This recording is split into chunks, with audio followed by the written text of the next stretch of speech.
All rise. Department 22 now in session. The Honorable Susan Johnson presiding. Good afternoon, everyone. Please be seated.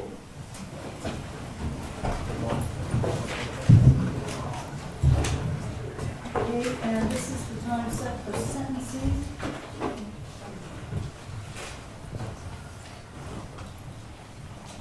State of Nevada versus Jemarcus Williams, case number C24382-353-1. Did I pronounce your name right, sir? Yes, ma'am. Okay. Would you announce your appearances for the record? Let's start with the state.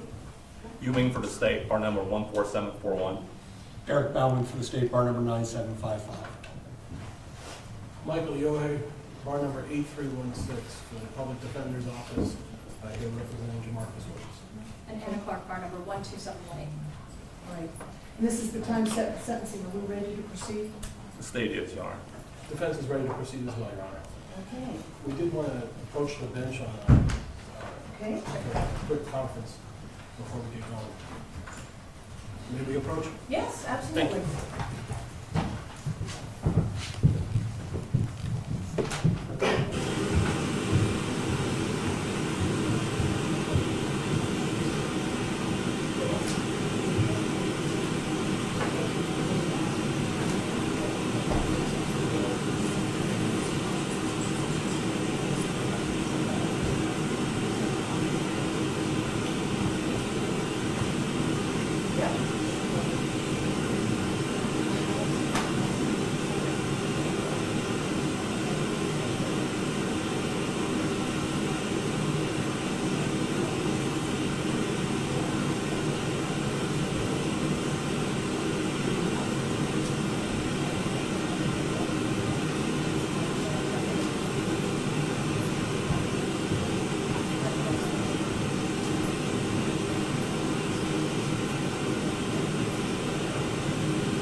I'd like to hear from the state.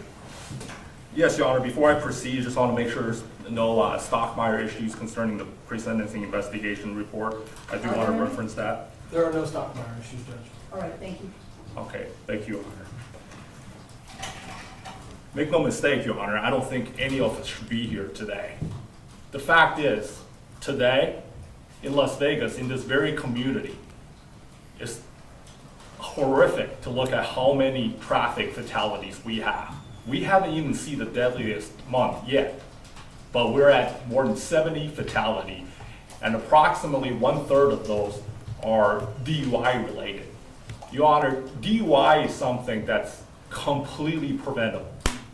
You can get an Uber, you can get a taxi, you can call a friend or family to get you home safely.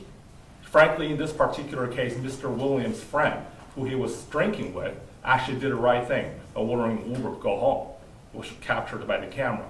There's so many things we can do to prevent tragedies like this to happen. I mean, it just makes no sense that all the family members come in for two individuals.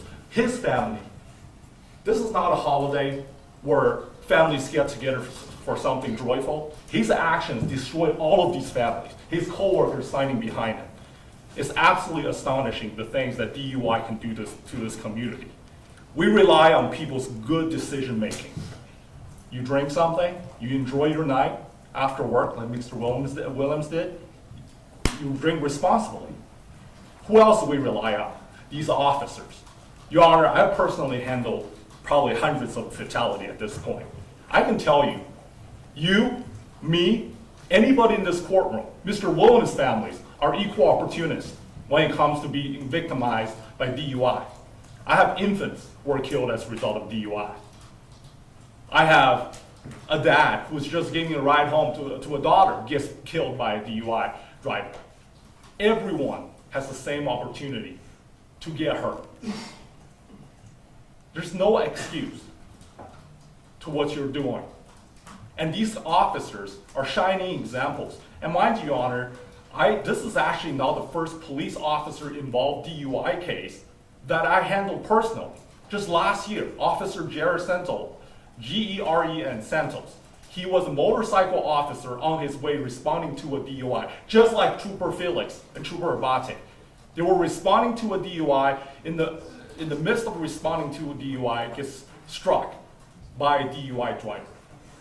These incidents just highlight the fact that everyone, even a uniformed police officer with flashing lights on the road in the middle of the night, as obvious as that gets, can still be victimized.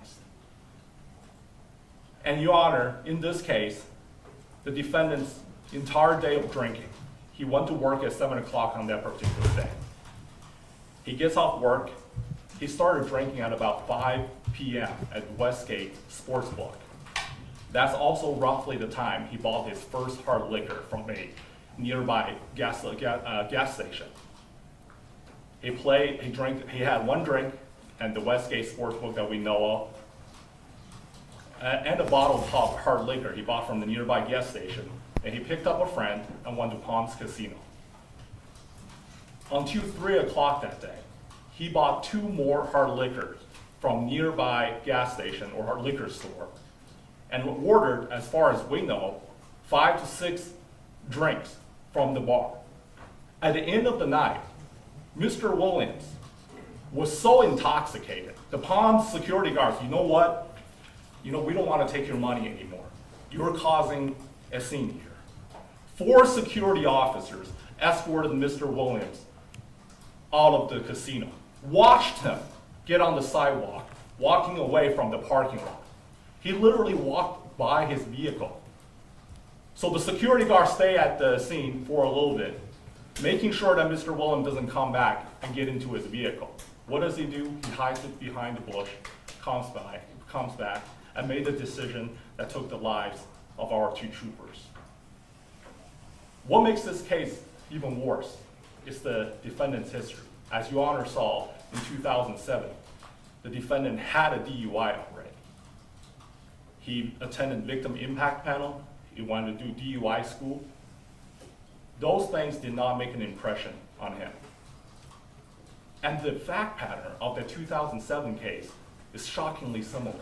The defendant, Mr. Williams, was driving so erratically, he ran a motorcycle officer off the road. That's why he was pulled over.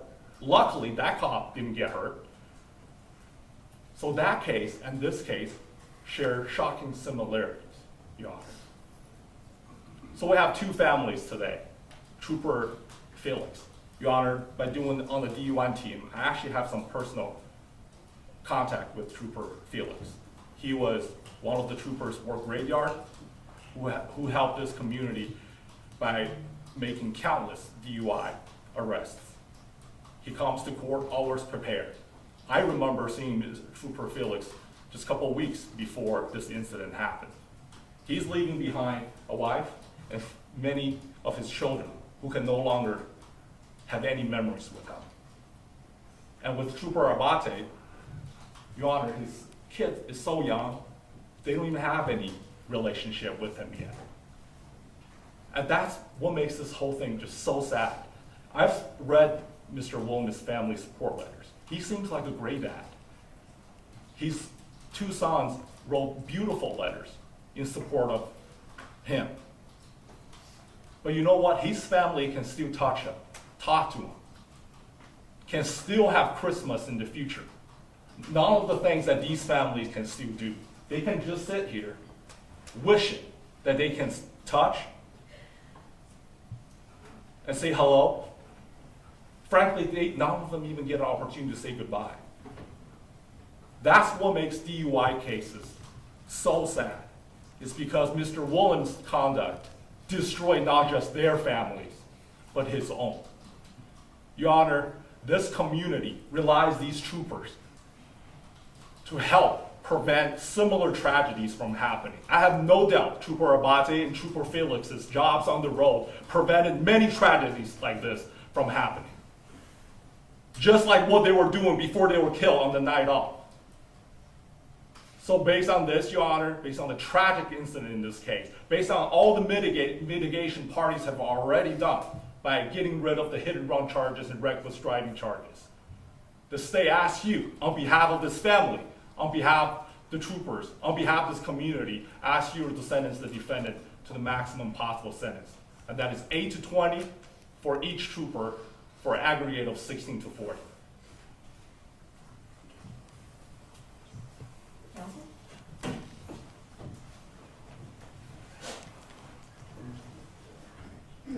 Mr. Williams would like to address the court, Your Honor, first, and then I'd like to follow up with some comments. Okay, sir. And make sure there's a microphone in front of you, okay?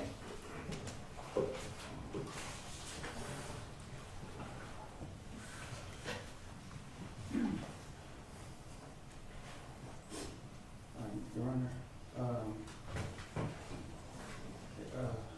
I would like to begin by saying I understand any ill feelings that anyone holds against me for the loss of Sergeant Michael Abbate and Trooper Alberto Felix, both who wore their badge with honor while protecting and serving our community. It breaks my heart that I caused such pain for so many, and I send my apologies and condolences to both their families, friends, the Nevada Highway Patrol Department, and everyone who was affected by my actions. On November 30th, 2023, I foolishly decided to operate a vehicle while I was impaired. That was a selfish decision, and I was inconsiderate and put everyone else on the roadway at risk that night. I accept full responsibility and consequences from the result of those actions. With all the many options of safe transportation available, I still chose to get behind the wheel. I hate the stupid and ignorant decision that I made, which ultimately ended up having devastating and traumatic effects to not only myself and the two troopers, but to our families and the whole Las Vegas community. From within my conscience, I have been transparent and looking from a different perspective to understand how their mothers, fathers, wives, children, and other members of their family feel about what I have done. And I broke down to tears, and I could only imagine the current and future impact that this accident will have on their lives. I offer my sincere love and support, and hopefully with my conviction, it shall help the families continue to move forward in their grieving and mourning process, which I pray for, and hope that one day you all will be able to heal from the trauma, pain, and sorrow that I have caused in your home. It was an irresponsible and senseless act that I'm so sorry for, and my heart and prayers go out to both their families. While raising my children, I always emphasize the importance of doing the right thing. And with this accident being bigger than me, I feel that I am obligated to make things right with all parties involved, including the Nevada Highway Patrol and the Las Vegas community by standing up against drunk driving. Through my personal experience, I pledge to help keep the legacy alive of Troopers Michael Abbate and Alberto Felix and hold them dear to my heart with love while I speak out against drinking and impaired driving from this day forward, with the intent to influence other drivers to think before taking the chance of driving impaired. The guilt, shame, and remorse is killing me inside, and I admit that this sad event was a life-changing and horrible accident that I too must also live with for the rest of my life. Also, my wife, children, and other loved ones who too are saddened by this have been lifting their families up in prayer. And on behalf of them, I plead that Honorable Judge Johnson will have mercy and consideration when deciding what length of sentence to impose. That after my incarceration, I vow to embrace the righteous duty to be an advocate to raise awareness against driving under the influence, with the purpose that no one else should ever go through what we here today have been emotionally enduring through this deep, dark moment. I'm sorry. Before I hear from you, counsel, I want to go ahead and, sir, I am adjudging you guilty of committing the following crimes. Count 1, driving under the influence resulting in death, a Category B felony in violation of NRS 484C.110, 484C.430, 484C.105, and count 2, driving under the influence resulting in death, a Category B felony in violation of NRS 484C.110, 484C.430, 484C.105. Counsel? Thank you, Your Honor. Your Honor, as you just heard, and that's why we wanted Jemarcus to speak first. I wanted you to hear the high Could level. you get the microphone in front of you, sir? Thank you. I wanted you to hear directly from him. And I wanted the families to hear directly from him. And understand the level of sorrow and emotion that he has about his actions on that night. You've heard, you see his guilt, shame, sorrow, pain, and empathy for Sergeant Abbate and Trooper Felix, their family and their friends and colleagues. All because he made the decision to drive home after drinking that night. So now, Judge, you have the, quite honestly, unenviable position of determining what is justice here. How do you decide what the proper punishment is for someone who had absolutely no intention of doing anything harmful that night? How do you decide the proper punishment for this unintentional yet criminal act? In trying to determine it, Judge, I think you should look at the purposes of punishment. And there's a few main theories kind of underlying criminal punishment and exactly what the goals of punishment should be in this situation. The first one is deterrence. Basically the idea that if the punishment is harsh enough, the person will be deterred from ever doing anything like that again. Your Honor, as I think you just heard from Jemarcus himself, that purpose has already occurred. His actions that night have changed his life, his family, his friends, and also, of course, the lives of Trooper Felix and Sergeant Abate's family and friends. Jemarcus has to live now with the fact that he's taken 2 lives because of his actions on that fateful night. He now lives with a heavy heart. And he's actually still trying to process his emotions for the harm that he caused. And just like he told you, he wants to be an example to others of what not to do.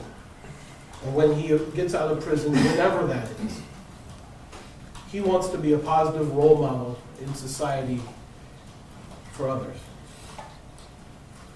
So, Your Honor, no matter how long you sentence him to today, the idea of deterrence has already occurred. Another theory of criminal punishment is what we call incapacitation. Basically the idea that someone can't stop committing crimes. So what we do is we lock them away as long as we can to basically to stop more crimes from being committed. That's certainly not the issue here. Jemarcus doesn't have a lengthy criminal history. What he has is a lengthy history of being a hardworking husband and father. Jemarcus is a proud Las Vegan, who's worked his entire life to raise his family here in our community. He graduated from high school here, attended community college, and began his career here in our great city. He was married when he was 22 years old and is still married today to his wife, Mattia. Together they raised two amazing children who are now adults. And he's a hard worker. He spent 11 years at his current job, obviously, before this incident. And he started as just a part-time employee. And through his diligence, through his hard work, he worked his way up to be the valet and bell captain of that property. Jemarcus has also worked hard to maintain a great relationship with his family and his friends, as evidenced by the more than 25 letters we submitted to him from all over this country, from his family and friends. And while he clearly made a terrible decision on that, with tragic consequences, it's not as if he's a career criminal who needs to be punished simply because he can't stop committing crime. Another idea of punishment is rehabilitation. That's already covered by the legislature and the prison's provisions. When he's sent to prison, he'll eventually be given a parole plan before he's released. That plan will include alcohol treatment, counseling, therapy. He'll be taken most likely to a halfway house at some point in time to help assimilate himself back into society. If he's ever allowed to drive again, he'll be ordered by Your Honor to have a breath interlock device on any vehicle that he controls. So the state already has policies and procedures in effect for that aspect of rehabilitation. And Jemarcus, I think, has made clear nothing like this will ever happen again. And he's going to work to make sure that nothing like this happens for anybody else, that they fall into the same position he put himself into. And he'll be given the additional tools to make that work. So the final theory of punishment is retribution. Basically the idea that Jemarcus has caused great pain, and he should suffer great pain as a result. Retribution kind of aims at like an equilibrium, I guess, between the pain caused and the pain of the victims. And that's clearly an understandable instinct for Trooper Felix and Sergeant Abbate's family to feel. And it's a normal human emotion. You're going to hear from them when I'm done speaking. And I'm sure you're going to hear that pain. You're going to hear that they were great men. And what a loss it is to the entire Las Vegas community. The loss that we've all endured by losing such great examples in our community. I mean, we've read the same letters that you've read, seen the same pictures detailing the exemplary men that they were. Their families are hurting, and I think it's a normal human emotion for them to want him to hurt too. They want Your Honor to use that emotion in punishment. Perhaps some sort of vengeance for the harm, the hurt, the pain that he's caused all of these people. And as the state said, we shouldn't even have to be here today, but for the pain that he's caused.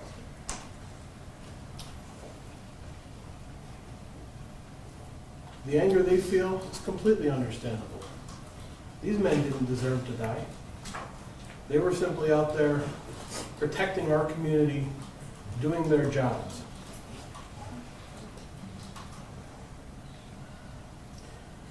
But Your Honor, you must take into account this hurt, this pain, but you must also separate yourself from that emotion.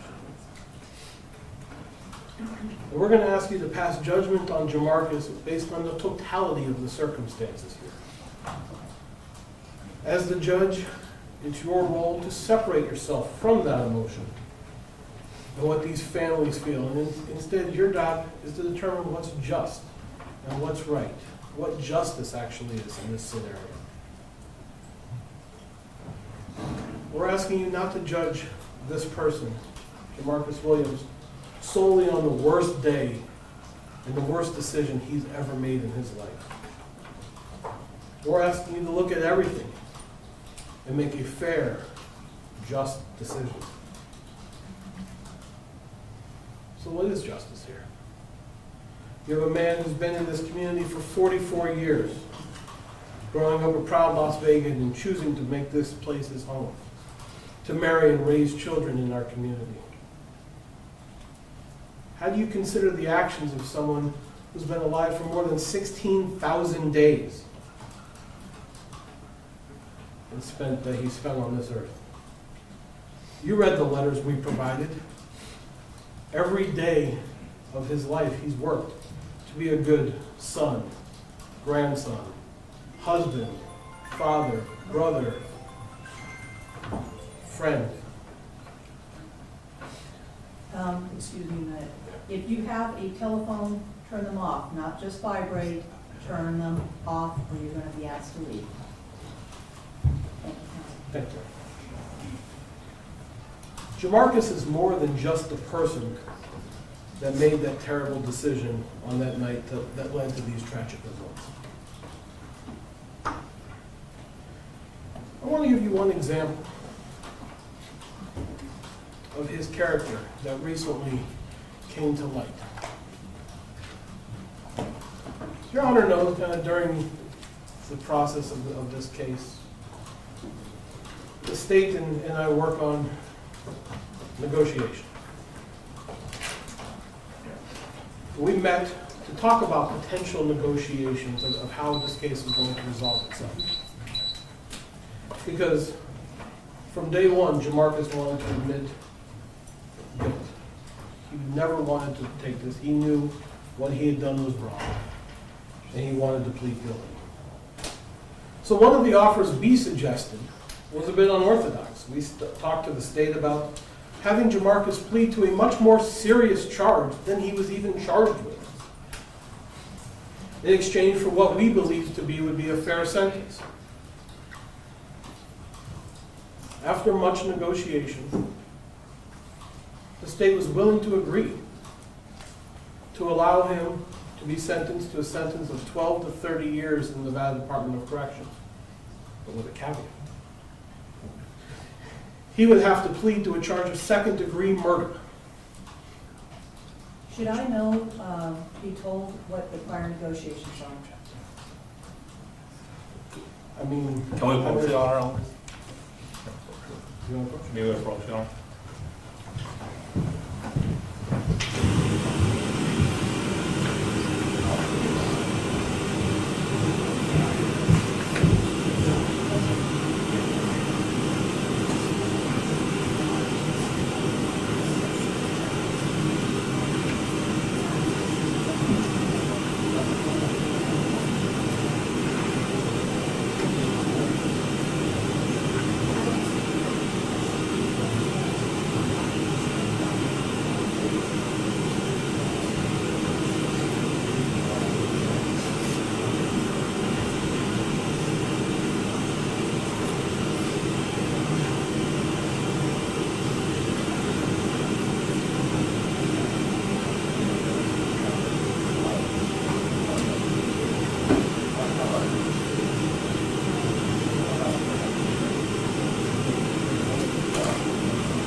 Your Honor, the point I was trying to get across was basically that Jemarcus only was going to admit to something that he did.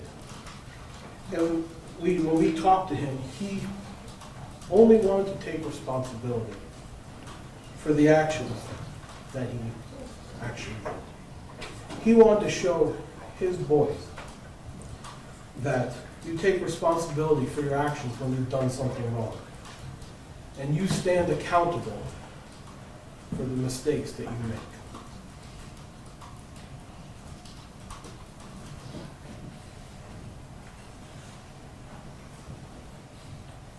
I think that shows you, Judge.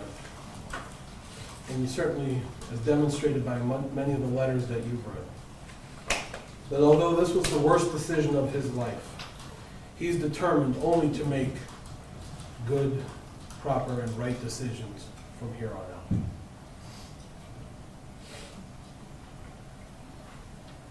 So, all right, now come back to the ultimate question of what is the fair and just punishment in this scenario, taking everything to account.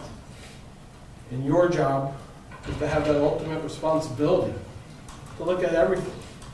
Of course, you have to look at his actions that night. And the state did a wonderful job explaining those actions to you. You need to consider the hurt he's caused to everyone in this courtroom and to everyone in the Las Vegas community. But also you need to look at the man that he is. The qualities that he's shown throughout his life as a husband, father, and beloved friend to so many. You need to look at his remorse, his pledge to work as a role model in the future, and the character and emotion he showed today. Taking all these into consideration, judges, our recommendation that Your Honor sentence Jemarcus to 12 to 30 years in the Nevada Department of Corrections. That's 6 to 15 years for each charge. We believe this sentence accomplishes all the goals that punishment is set out and designed for. Yet it also recognizes the good qualities that Jemarcus has shown throughout his life and throughout this court process. Your Honor, no decision you make is going to heal all the hurt that he caused and that these families are enduring. But this decision accomplishes the most important thing that this court is tasked with: serving justice. With that, I'll submit it to Your Honor. Thank you. Counsel? Yes, Your Honor. In terms of victims, we'll have to go over it. Your Honor, this is Judy Abbate, the mother, who would like to be accompanied by her daughter. Would that be okay? Who's also going to be a victim, just to hold her. That'd be fine with me.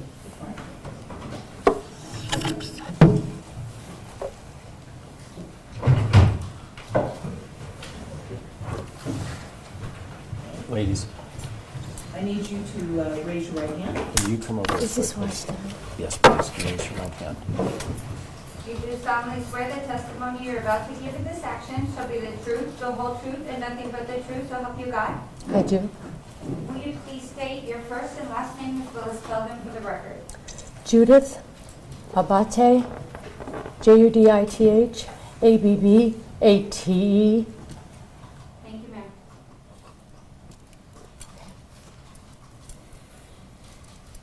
Shall I begin, Your Honor? Sure. Hello, Your Honor. Honorable Judge Susan Johnson. My name is Judy Abbate. I am Michael's mom. I have put everything I can into trying to prepare this statement for you, but every single time I feel like it's impossible for me to explain the daily pain I now endure as Michael's mom because of this senseless death caused by Jemarcus Williams' actions. With this impossible and unthinkable reality, I will do my best to express my most vulnerable and honest self.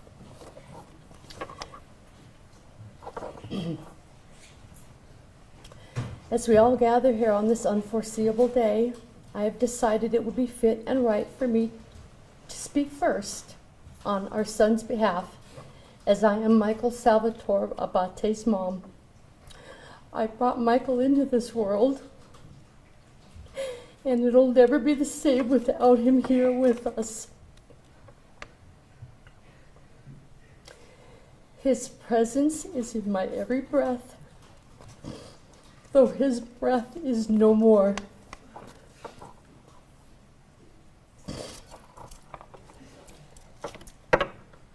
Michael Salvatore Abbate was God's gift to us. And from Michael's strong, prideful, and loving father, the love of my life, Michael Abbate Sr. 42 years ago, Mike and I married on July 11, 1982. Only two short years after meeting and falling in love, we were blessed with our son Michael on December 22nd, 1985, right here in Las Vegas. We didn't know if we were having a boy or a girl, as this was our gift from God. He was the best Christmas gift of all. From that day on, our lives became fuller than any parent could ever imagine. 2 years later, we were gifted from God again with our second child on March 9th, 1988. This time, to our joy and delight, was announced to us, it's a girl, and her name is Michelle Yvette Abbate. We had a perfect family, mom, dad, son, daughter. Life was everything we dreamed of. Raising our children has been the most rewarding success of our lives together. Michael and Michelle went to Catholic school together, through pre-K through high school here in Las Vegas, where Michael found the love of his life, Vanessa. He found Vanessa through his racing passion, which started as a family hobby. Michael and Vanessa finally got married in 2016. And they had their beautiful baby boy, Vincent, in 2020. Michael always put his family first, and to ensure he could provide them the best life, he graduated from NHP Academy in 2014. Our perfect life was happening right before our eyes. Every holiday, family occasion, or quick get-together was so full of love that we shared between all of us. Our perfect family was growing, and we were so proud of what we all had together. Our family has always embraced each other at greeting and before leaving with loving hugs and kisses. We proudly shared our love together, and I'm so grateful for those moments.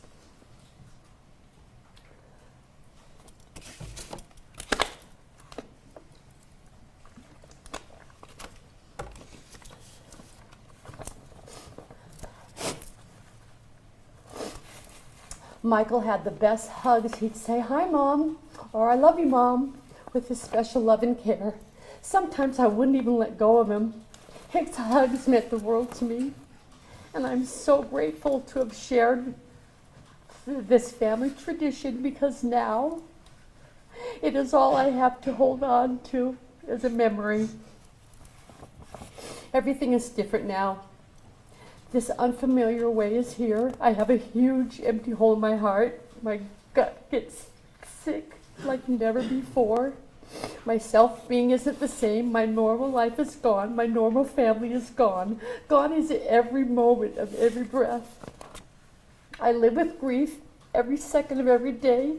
It is impossible to experience joy in a true feeling. It is beyond what words can express. My heart hurts every second I'm half dead. I'm overwhelmed thinking of my son and how I don't get to see him anymore. My heart dies every day. My pain outrules every moment of being. My nerves are shot, my mind is spinning, and I can't focus. Daily life is overwhelming, and I struggle to live normal because normal no longer exists in my world. I have to concentrate to complete simple tasks that used to come naturally.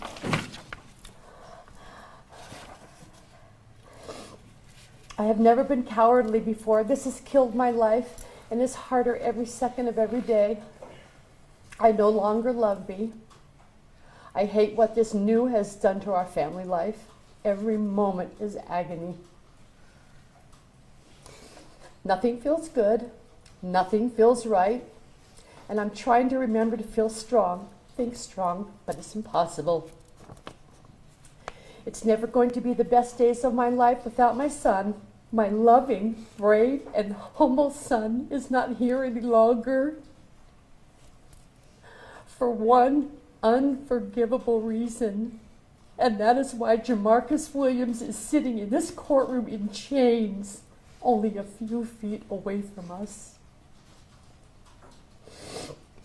How is it humanly possible that Jemarcus Williams drove his vehicle into two men and crashed and demolished two human lives without any regard, any concern or guilt? He ignored his actions. He fled the scene. How does a person not react to human life? What's right is right and wrong is wrong. He left both of these men in the road to die and choose to drive home and go to bed. You are a man killer of two courageous men who were committed to protecting our community from people just like you, a DUI driver. Now with every new day that comes and goes with our family,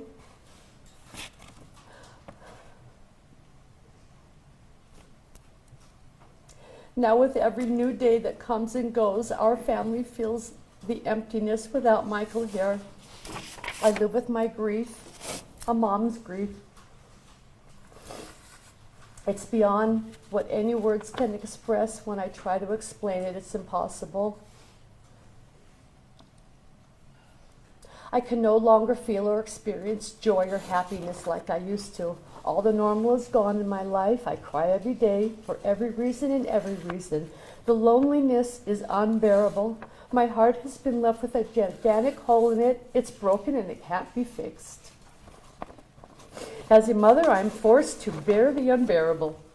This out-of-order death and loss of my son, Michael Salvatore Abbate, has left me with a life full of everlasting pain, intense grief, and despair. The heinous, senseless crime of Jemarcus Williams has shattered two beautiful families' lives and all of the lives of the many people who knew them and loved them. Jemarcus Williams has destroyed my beautiful, happy, normal life. I fight with my anxiety 24 hours a day and night. I still don't know how I'm going to get past tomorrow and the next days. It's terrible to feel like a liar when I try to convince myself life will get easier. Maybe after the first year, meeting all of the birthdays and the celebrated holidays. I'm so scared and broken without my son here.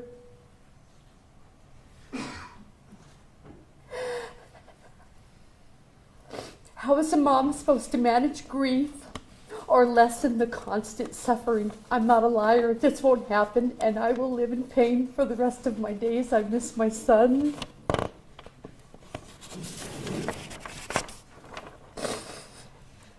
My written words feel weak. Nothing sounds right because nothing is right. My son should be here. Everything now is wrong. Michael didn't die, he was killed. And it wasn't by an accident, but by the decision of Jemarcus Williams. I will never be free from the grief of my son's senseless and cold death. Jemarcus Williams needs to be held accountable for killing our son. And Trooper Alberto Felix. Williams is still alive.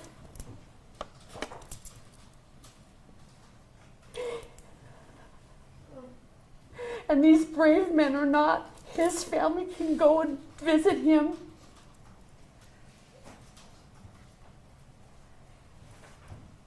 They don't have to go to a gravesite to visit him for a heart-wrenching cry.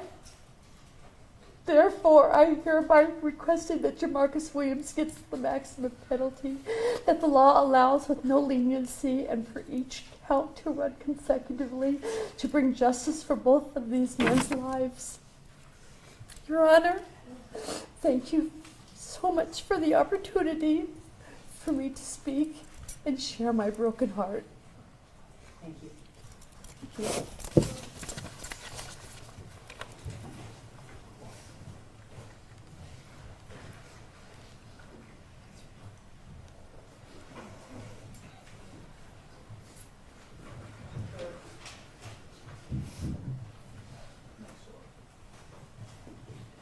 Next speaker. Could be Mr. Michael Abbate, Senior.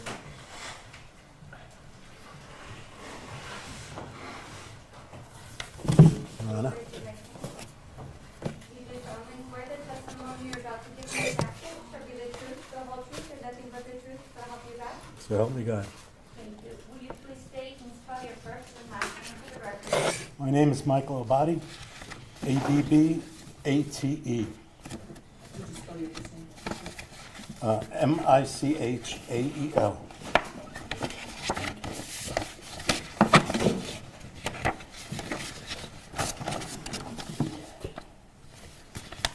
Your Honor, it's hard to see this. My name is Mike Abbate. My 37-year-old son, Michael Abbate, and Alberto Felix were killed in a DUI hit and run by defendant Jemarcus Williams 194 days ago. Williams violently smashed his vehicle into Michael, smashing him across his hood into his windshield and tossing it 30 yards down the roadside next to a storm drain. And then Williams drove off and left Michael and Alberto to die on that road alone. Williams did not care to stop to see if he could help him or even comfort him in his last moments of life. He never even cared to make a phone call or summon for help from 911 or anyone else.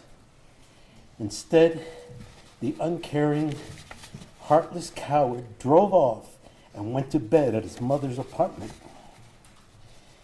He damaged my son's body so terribly that we could not even have an open casket to see him or say our goodbyes to our son. Instead, we were only able to kiss his coffin. I miss my son both so badly it tears at me, and I cry or get teary-eyed at one time or another. My son Michael and I were close, always in contact with each other on the phone, by text, or with each other every day. Mike and I texted each other 3:03 a.m. that same night, only moments before he was run down and left to die.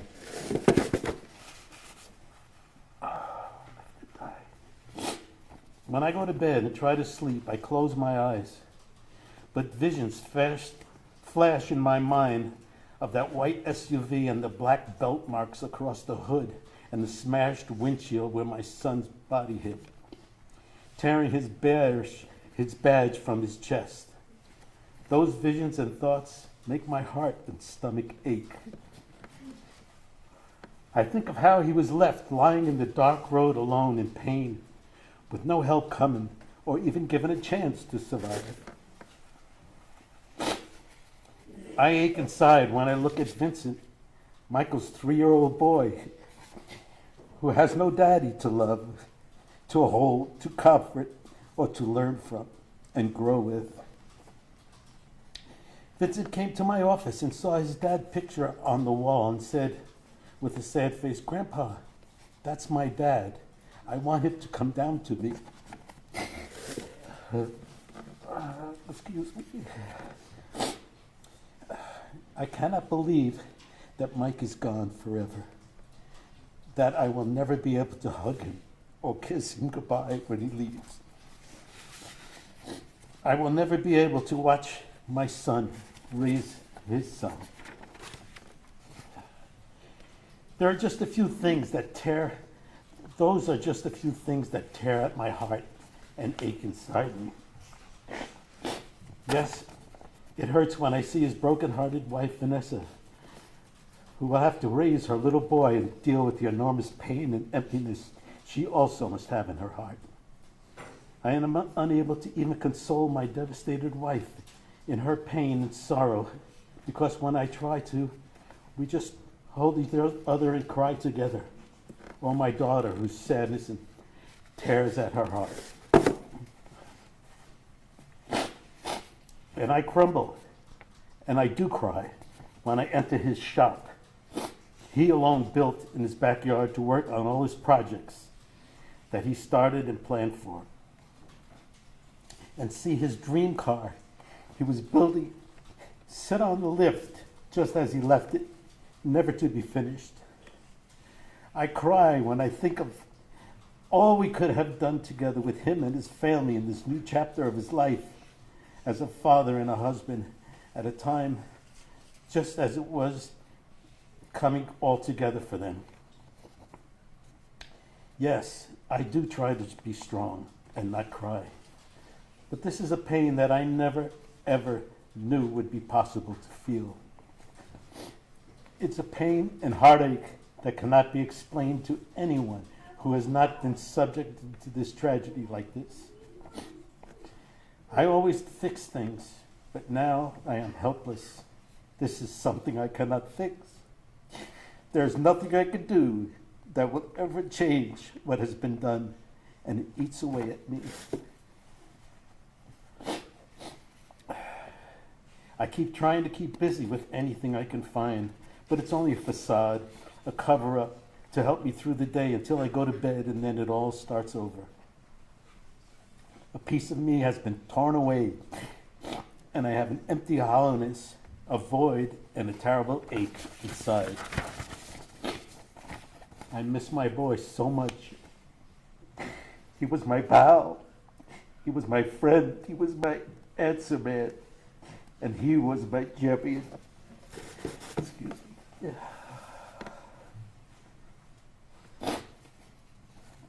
And my only hope is to one day be able to look at his pictures and speak his name without getting choked up, teary-eyed, or crying. I'm trying not to cry in front of my wife or daughter, so he'll keep them as strong as possible. Jemarcus Williams has shattered and inflicted our family with an everlasting pain, sorrow, and void that we have until our deaths. This pain is a pain no one should ever have to bear. William has decimated our families, and our lives are filled with everlasting grief and sorrow. Jemarcus Williams has taken the life of a son, a brother, a husband, a father of a beautiful 3-year-old boy, and so many friends. The lives of these two men, my son and Alberto Felix, were taken while they were trying to protect all of us from being killed by people like Jemarcus Williams. How many times has Jemarcus Williams driven under the influence or hit and run and not been caught? I'm sure there's a statistic for that somewhere. Your Honor, if you knew Michael, your heart would hurt, just as ours does. There's no punishment that Jemarcus Williams can receive that can ever come close to the pain, suffering, and grief that he has caused. And it's for these reasons, and many, many more, that I ask you, Your Honor, for the strongest consecutive sentences possible by law to be passed down upon him today. Please do not let the taking of these men's lives go unjustified. Thank you. Okay.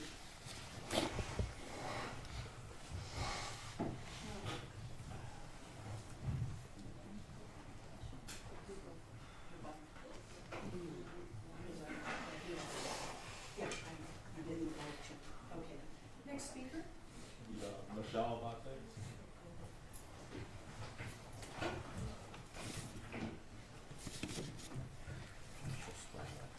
Raise your right hand. You do solemnly swear the testimony you're about to give in this action shall be the truth, the whole truth, and nothing but the truth, so help you God? Yes, I do. Will you please state your first and last name as well as spell them for the record? Michelle Abbate, Michele, Abbate. Thank you, ma'am. Your Honor, my name is Michelle Abbate, and I am the sister of Michael Abbate. I want to thank you for the opportunity to tell you about my only sibling, Michael, and to try to explain the immeasurable devastation Jemarcus Williams' decision and choice to drive under the influence and leave the scene have caused me and my family every single day for the rest of our lives. Early in the morning on November 30th, I was in bed, sick with the flu and not feeling well. I glanced at the time on my phone and I saw several missed calls. First was my brother's coworker, Joe Delabella. 2 missed calls from him, then my sister-in-law, Vanessa, 2 from her, and 2 more missed calls from my dad. My stomach sank. I didn't want to know. I knew it was bad, but I never, ever could have ever imagined it was going to be as bad as it was. I called my dad first, and I'm forever haunted with the sounds of his voice and cry, of him telling me, "Michael was killed. Michael is gone. He's gone. He's gone, Michelle." Screaming at the top of his lungs. Something I will never forget and get physically sick when I think about. My husband was woken by my screams of, "No, no, it can't be true. It can't be true." My world went into a spiral, and I can't recollect what the rest of the day looked like because all I want to do so badly is make that day disappear. I hate everything about that day, and I have pushed it so far to the back of my mind, but I know it will forever haunt me every single day for the rest of my life. A piece of my heart and soul is gone forever. I'll never be able to share any of my life with my brother again. Jemarcus Williams stole my only sibling from me. He took away all hope and possibility to continue our lives together. He selfishly made the decision to drive under the influence with no regard for anyone. I miss being able to ask my brother for help and guidance. I hurt knowing I'll never be able to learn anything from my brother anymore. My brother was serving his community, trying to assist another drunk driver, and his life was so violently taken. If Jemarcus would have stopped to render aid, maybe Alberto or Michael would still have their lives today. But Jemarcus had absolutely no regard for anyone. William still gets to see and speak to his family, but my family has to suffer every single moment of every single day. I cannot put into words the incredible heartache I have knowing that my amazing 3-year-old nephew will never know for himself who his father was, and that a promising lifetime was so easily stolen from him by Jemarcus. The indescribable pain and suffering that Vanessa lives through every moment of every day. I am the one who had to help and watch my loving parents bury their 37-year-old son, who they raised so successfully and had such a beautiful life ahead of him with a family of his own. I am the one who has a heart and mind full of anguish while trying to do my best to console each of my parents and help them live each day with this massive hole in our souls that we each share. My heart hurts for his loyal wife, Vanessa, who has to endure so much sorrow every moment of every day, fighting to make things the best she can for her and her son's life. The unsettling reality of knowing I must go to the cemetery to try to feel close to my big brother as I sit in the grass at his fresh grave site. I cannot explain the feeling of latching onto photos and videos of Michael because I'm terrified I'll forget his voice and his laugh. Knowing I'll never see him again, and all I have are my memories with him. The conflict I have of taking his photos down or leaving them up, because when I find myself staring at him, a knot forms in my stomach, and I get physically sick thinking about how he was so unfairly taken from this world because of the free choices of Jemarcus Williams. Can you imagine looking at a nice photo of someone you love and it causes you pain? This is what Jemarcus has done to me. The constant daily demand of trying to understand how I can keep my brother close to me and honor him and make him proud, while still not accepting that he is gone forever and I will never see him again. Jemarcus's choice and decisions left my family and I without a choice. We didn't get to choose any of this. He got to choose for us and for Michael and Alberto. Jemarcus Williams has proved over and over that he has no regard for the safety of himself, others, or any regard for the safety of our roadways and those that enforce it. Jemarcus carried a blood alcohol level that was at a potentially fatal level, proving his resistance and built-up immunity to alcohol. With a prior DUI offense on his record, he has shown he was already given a second chance, and he didn't learn his lessons at all. He has continued to be a danger to our entire community, and he is not capable of making the right decisions for himself, even when others of authority are blatantly telling him not to drive. His repetitive and continuously cowardly choices show his true character and self, from hiding from security in a bush for just a few minutes to getting in his car, driving under the influence, leaving the scene without any hesitation to render any kind of aid to my brother or Trooper Felix, and just leaving them to die. I cannot fathom how any person could leave people in the road to die. All I am left with is this horror of trying to imagine what my brother went through the last moments of his life. I wonder, could he have been saved? Could he still be alive? And could he be here with us if Jemarcus would have just stopped to help him? Williams knowingly drove into 2 state police officers, continued without even slowing down, driving for 5 miles with a gaping hole in his windshield where my brother's body hit so hard he went through it, so far through it his badge was torn from his chest and uniform and laid to rest inside his car. Then Williams just goes to sleep at his mom's house. What a complete danger to our society. Let us not forget that this was 100% preventable and 100% intentional and a selfish decision made by Williams again. According to the FBI, the average drunk driver drives under the influence more than 80 times before being arrested for the first time, and this was his second time getting caught for it. The amount of physical, emotional, and mental pain this man has put myself and my family through cannot be conveyed through any combination of words. I cannot explain how it feels to see my loving mother and father endure so much pain, frustration, and despair every single day.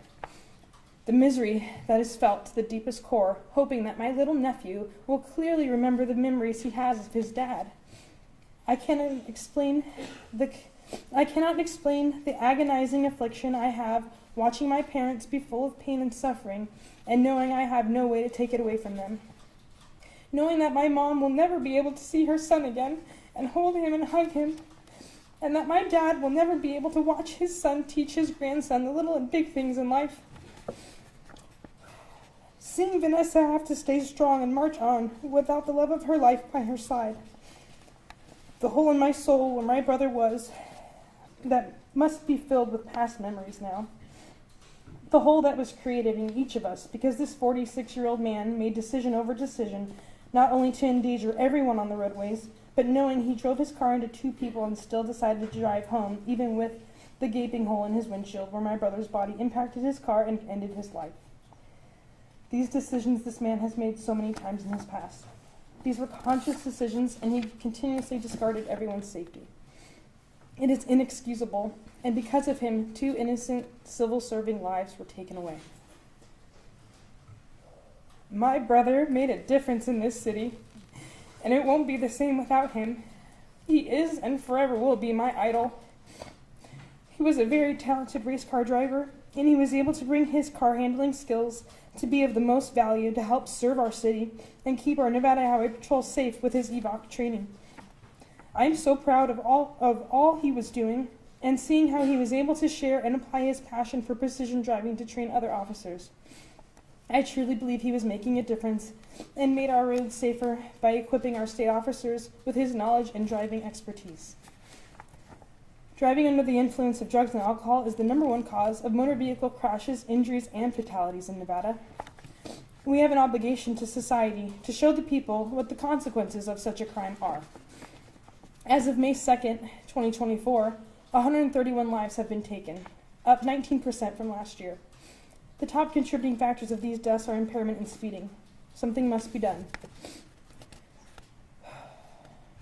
There is no greater positive emotional feeling than love. Love is stronger than anything, and it's all humans desire. We can love without grief, but grief cannot exist without love. One just as strong as the other, but almost as punishment when someone we love is taken from us. My brother, the one who made me the strongest, the one who antagonized me and poked fun at me and treated me in ways that shaped me into who I am. My brother, the one who I will look up to for eternity, the one whose words would speak the most to me. My brother who made me tough, strong, independent, hard-headed, and extremely determined. If there was someone I was going to try to impress or seek approval from, it was him. My brother who supported me when I needed it the most. Jemarcus Williams took him from me, from all of us. Jemarcus Williams killed 2 innocent, serving people who were sons, brothers, husbands, and fathers. Not only did he end the living lives of these 2 young men, but he ended all of the lives that each of us had with Michael and Alberto, each of us who knew and loved them both. Something so incomprehensive. Jemarcus has destroyed so many of us forever. His actions should not only be punished by the maximum extent of the law, but should be used as a prime example of how dangerous the choice he made to drive under the influence is. Your Honor, our city, my hometown, we must do better at enforcing safety on our roadways to prevent people like Jemarcus from making the decisions to drive under the influence. What we are doing is not enough. This man killed 2 people in a single night and previously ran another officer off the road while under the influence. I said it once before, but I want to say it again. We have an obligation to society to show the people what the consequences of such crime are. Please, Your Honor, make an example of Jemarcus Williams' choices and show justice to my brother and show the people in our city that driving under the influence is a serious crime that can, has, and will continue to result in death, and the laws will be enforced to penalize at the highest extent because driving under the influence should not ever be disregarded or taken lightly. Please bring justice to my brother's life, Trooper Alberto Felix's life, and all of the other victims who have been killed and affected by people like Jemarcus Williams, who continue to make the decision to drive under the influence over and over again. Finally, I would like to close my statement with a short audio clip of my brother so that his voice can be heard, and God forbid if Jemarcus Williams ever has the chance to make the decision to get behind the wheel while under the influence again, maybe hearing the voice and advice of one of the 2 men that he killed might change his decision. The audio clip is from episode 83 of Trooper Talks and starts with the host Neil Sackmary speaking about DUI drivers. May I play the clip? Thank you.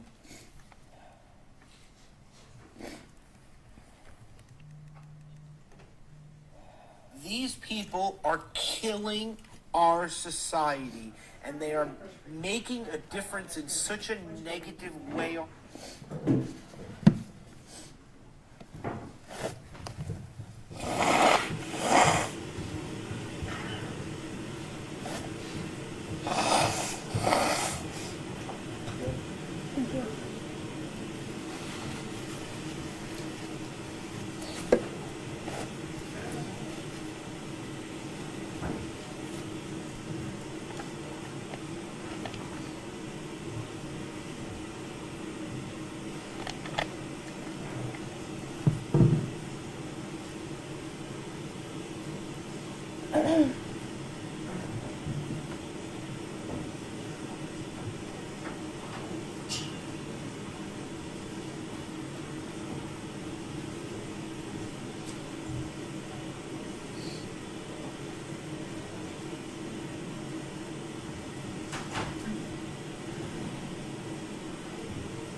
didn't know what was on that video tape, but to be honest with you, it's not appropriate. I want to hear from you and how it affected you, and you're very eloquent, but I think we're going to have to not play that. Thank you, Your Honor. Thank you. Next speaker? Any?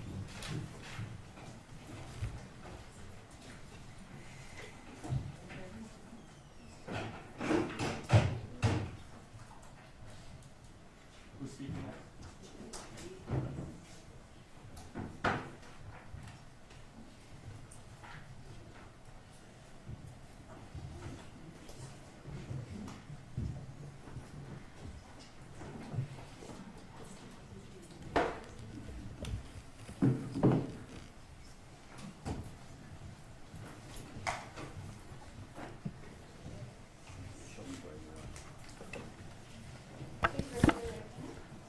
You do solemnly swear the testimony you're about to give in this action shall be the truth, the whole truth, and nothing but the truth, so help you God. I do. Can you please state your first and last name as well as spell them for the record? My name is Julie Howenstein, JuliHauenstein.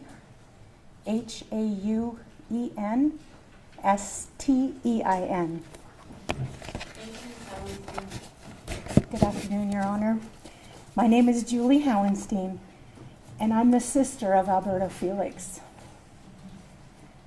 Though not related by blood, we are connected in our hearts, as he was adopted into our family at the age of 14, leaving a difficult situation and seeking a place he could call home with a family that loved and supported him.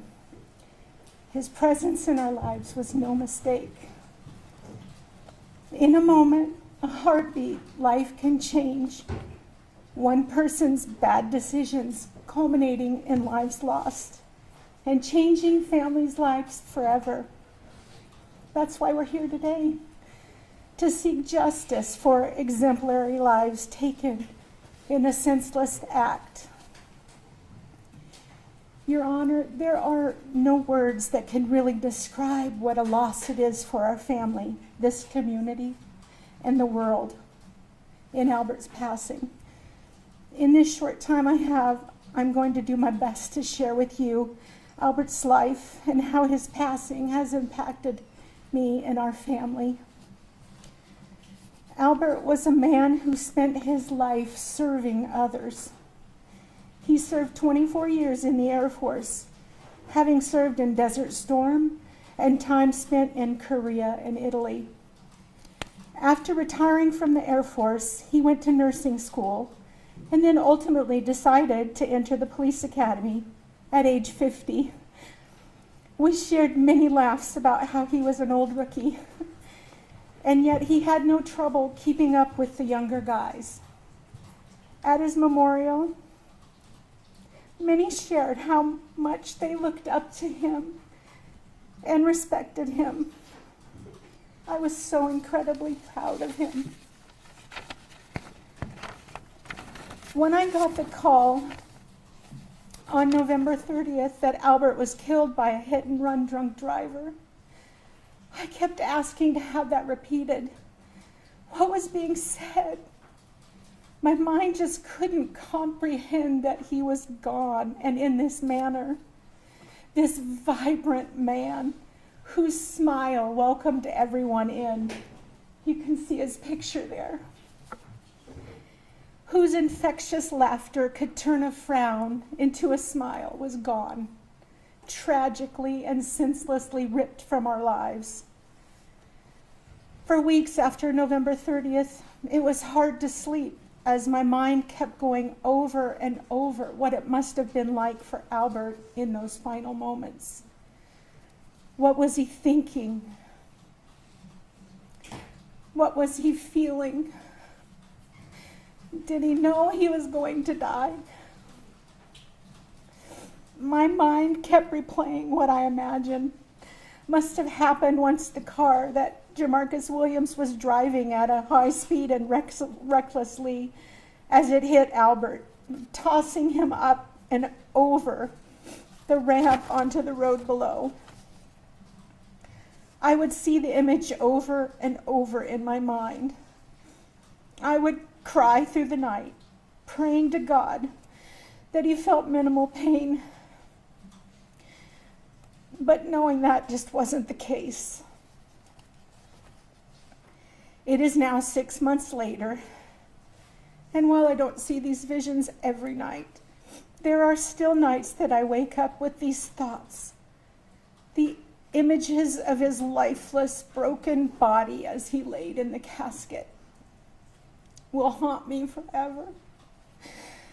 The broken body that laid there was not the vibrant man I knew. There was no smile, no life, just a shell. Again, it is an image that is indelibly marked in my mind.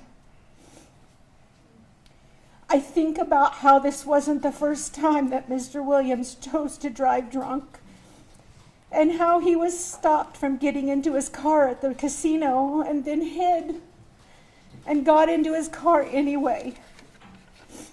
Mr. Williams had the opportunity to do the right thing, take a cab or Uber home, but instead he chose to get behind the wheel of the car. And it was at that moment that many lives were forever and permanently altered. That moment was when our life sentence was handed down. As a family, we felt immense, overwhelming grief. I have watched and walked alongside Arlene and the kids as they struggle to exist each day. Their lives were torn apart and a piece of their heart was ripped from them. Making it through each day takes immense effort. Albert's children, Elisabel, Maya, and Aries, have had to navigate really big feelings that have brought them to low, low depths, feeling like their world is caving in and there's no escape. There's no daddy. He made them feel safe and loved. And now that feeling of safety is gone. No child should have to experience this. And to think this all could have been prevented had Mr. Williams not made the decisions he did on that day in November. It was senseless. The grief that the kids feel is palpable. My heart weeps when I think that Albert will not be here to see his kids grow up. He won't be here to walk his daughters down the aisle on their wedding day, or see his son graduate from high school, or see the legacy of his grandchildren. All these important days, he won't be there. Albert did everything for his kids, from enjoying K-pop and dance with Belle, to robotics and anime with Maya, and all the space things with Aries. He fostered in them a love and passion for life, and encouraged his kids to be adventuresome and find joy in the things they love, and above all else, to be humble and kind. Albert was involved and immersed in seeing his kids develop and grow into good citizens and good people. He was such a great role model and example to them. Your Honor, Maya and Aries, Albert's two youngest children, have asked that I share a few things on their behalf. They want me to share that they feel so alone and lonely since their daddy was killed. Maya shares that people referred to her as her daddy's Minnie. She has his beautiful smile and kind heart. She wanted me to convey to you that her dad brought his smiles and joy that is really rare to find in life. And after he was killed, this was taken away, and it's hard for her to find joy. Aries shares that his dad did everything for him. He recalls that Daddy did all the driving, and on a trip to California where Daddy drove through the night, He ate sunflower seeds to stay awake, all to get them to a K-pop concert in Los Angeles. Aries also shares that they were planning a trip to Italy in 2025. His dad wanted to share Italy with him. Now they won't be able to do that. Arlene, his wife, was his other half. They did everything together, and he did everything for her. I was so proud of the husband and father he was.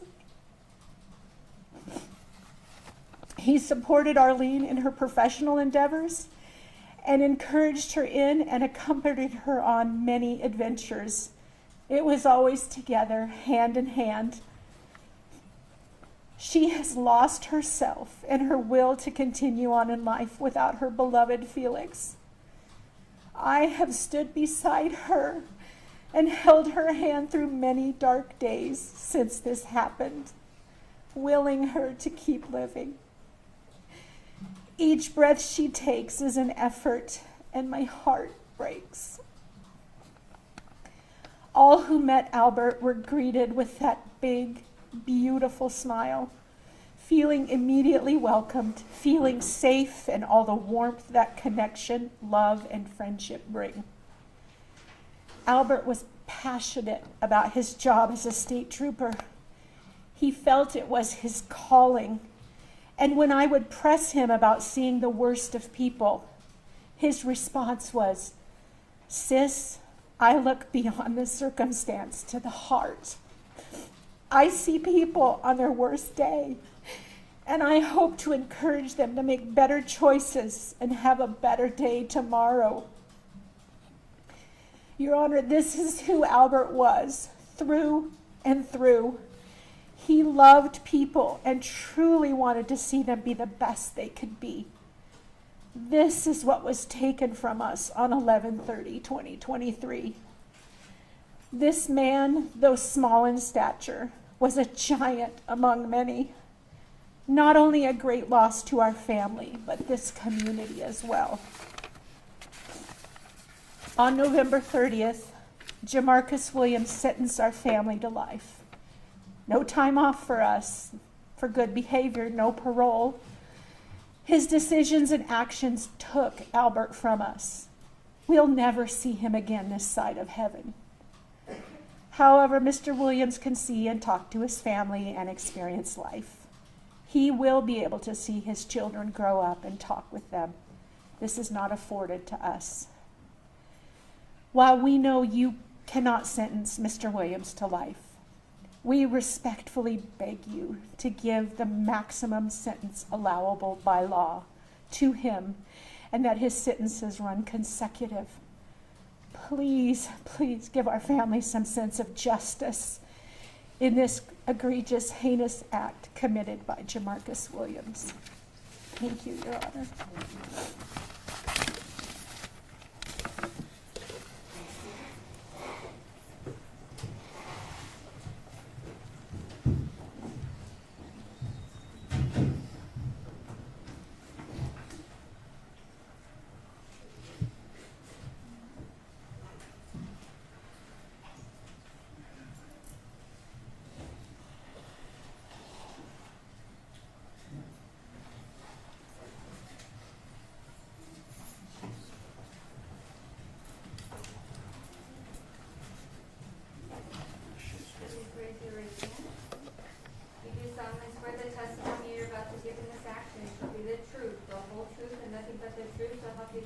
Yes. Would you please state your first and last name as well as spell them for the record?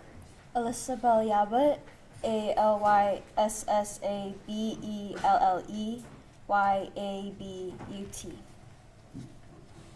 May I start? Yes, ma'am. Good afternoon, Your Honor. I want to say thank you for giving me the opportunity to speak. My name is Alyssabelle. I am the eldest daughter, and I would like to start off with how it felt when I saw my dad's face for the very first time after the incident. in the hospital. That was in the hospital. Not because he was sick, not because he was severely injured, but I had to see him in a state I would want no one to ever experience, especially young ones like my siblings. So what can I really say? It felt surreal, and the immediate thought being, how could this even happen for him to look like this? The image of him laying on the bed, covered up in blankets, and I could only see his face. That's all they would allow.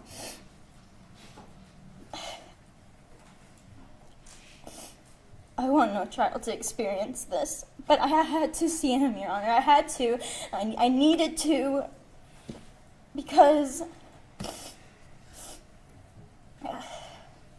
I knew that that was going to be one of the very last times I would ever see him physically, in person. Even, it doesn't matter what state he was in, I had to see him. I needed to see him. A face that was so full of color, now drained from his body. That was not him. That couldn't be him. I kept telling myself over and over again, but it was. His eyes open, dried up blood from his mouth. The image is so vivid in my head. I had to see him, not because I believed he was gone. I didn't want to accept it. That was how I was going to see him, like that, without even saying goodbye. Without the kids saying goodbye. Without my mom saying goodbye. I had to really see his face, not just through some photo where I now have to remember him by. His eyes that I could just look at, that used to be so full of life, were now dulled. Now the only place I can remember him is in my memory, and I didn't want that at the time, so I needed to see him. I needed to. And my memory is where he will stay, because just like that, we weren't separated by distance anymore. He is out of this world, that not even the tallest tower can reach him, no amount of money could bring him back. I love him very much, and that will never change.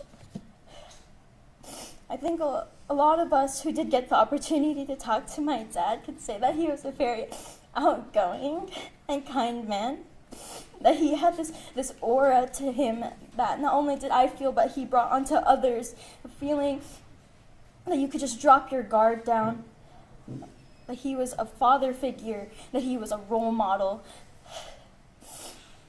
a great friend, and an even better father. He was a man of the people. After retiring from the Air Force, doing 24 years of service, then after some time joining NHP. It might sound cocky, but I'm just so happy and proud to call him my dad.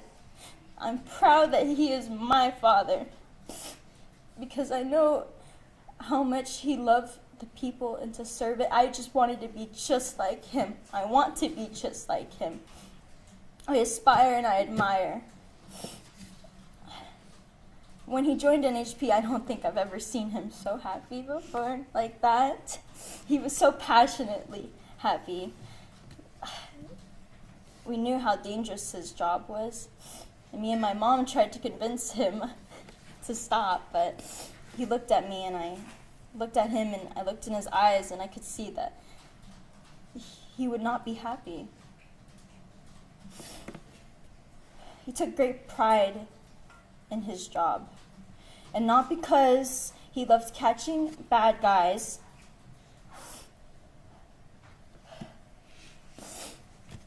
but he would say to me, saving people's lives before anything bad could happen. That was something he was good at, putting an idea into a different perspective. And it would tear him apart knowing that he could have prevented a crash from happening if he was just there sooner. That's something he would tell me. And I could see how it would affect him. A certain sadness that he tries to hide because he tries to smile and be the brightest in the room, the light in your life.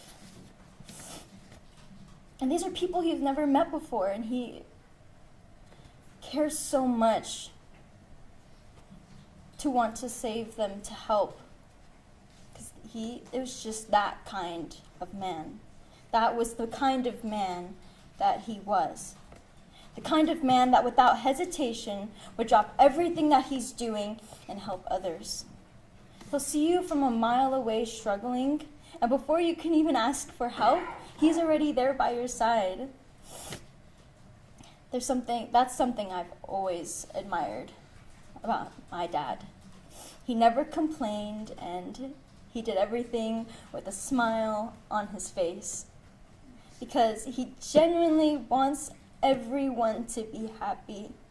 He would always tell me, look past what people show you, what you see in front of you, and look past that. He believed in that. He just wanted to create a safe space for everyone to be in. But more than anything else, he was a family man. My dad, despite being tired all the time, if he wanted to do something, he will always say, let me just get a power nap real quick, 10 minutes, that's all. And then we'll go. Wherever you want to, I'll drive you. Not knowing when he will be able to nap and sleep again. So when I say he was a family man, he was a family man. His number one priority above all was us. That we were cared for, that we were happy and safe. My mom, me, my sister, and my little brother. My dad loved my mom very deeply. He may not have said it, but it was shown in his actions. He was an acts of service kind of man, through and through. And it was actually this time, around 2 years ago, he made me promise to him that if anything were to happen to him on the job, that no matter what, protect Mama. You take care of her for me. You take care of them. You take care of her. Be strong. Those were his words, and I'll always remember them. And I will follow that through to the end. I was so lucky, so lucky to have spent an amazing 20 years with him. But that's just it. I got my chance with him, to love him, to be with him. But what about my younger brother? What about my younger sister? My younger sister is only 11 years old, and my brother, who is only 8. My dad has so much more love to give to them that he showed me and that he showed to everyone. He has so much to offer, and they deserve it all. They can't get that anymore. Me and my mom can only offer and give them so much, but nothing compares to a father's love. A father's love for his kids. And his hugs, the ones that make you feel safe, that make you feel protected. I will never get to feel that feeling again. My siblings will never get to feel that again. We shouldn't have to be deciding on where he's going to be buried. We shouldn't have to be finding that perfect spot underneath the tree that would give us shade for the hot summer just so we could be with him. Just so that we could see him. Can't. Here we are. We shouldn't have to be doing this. And that alone is not fair and just way too soon. It doesn't matter how nice, how kind, how remorseful or selfless you are, you still made that choice that night, that morning, to get in your car and drive. You always have a choice, and that choice will affect not only you, but affect all of us for the rest of our life. Now we have to continue to live on without Michael and my dad. We didn't even get a chance to say our goodbyes. Like any girl growing up, I always imagined my dad being there every step of the way, but just like that, gone in an instant, crushed. For my two siblings, they didn't even have a chance. My little brother isn't even in middle school yet, and one of the biggest celebrations is First Communion. Our dad was looking forward to that day. But now I can only believe that he was there in spirit, with the biggest smile on his face. A smile that shows how proud he is. And my little sister, who just finished her first year in middle school, she honestly has so many dreams and passions, all in which her dad supported. And just like that, her passions became his. They were basically twins. She was his mini-me. Their love for anime, and that's how he would spend quality time with her. Binge watch anime together on the couch while eating popcorn. That was their thing. And with all her robotics competitions, my dad couldn't be any prouder.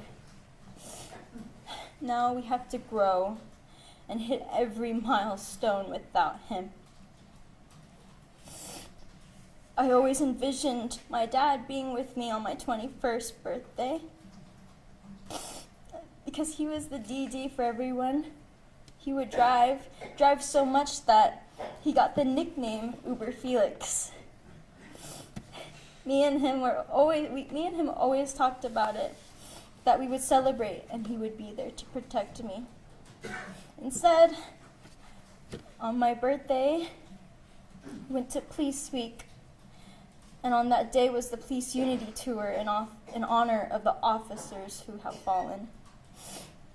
Why did I have to spend half of that day not smiling, but crying at the wall and staring at his name engraved in this wall?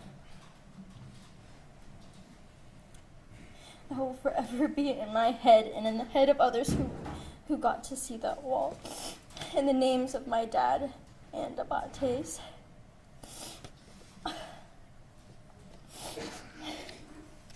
I always envisioned my dad walking me down the aisle with me whenever I got married.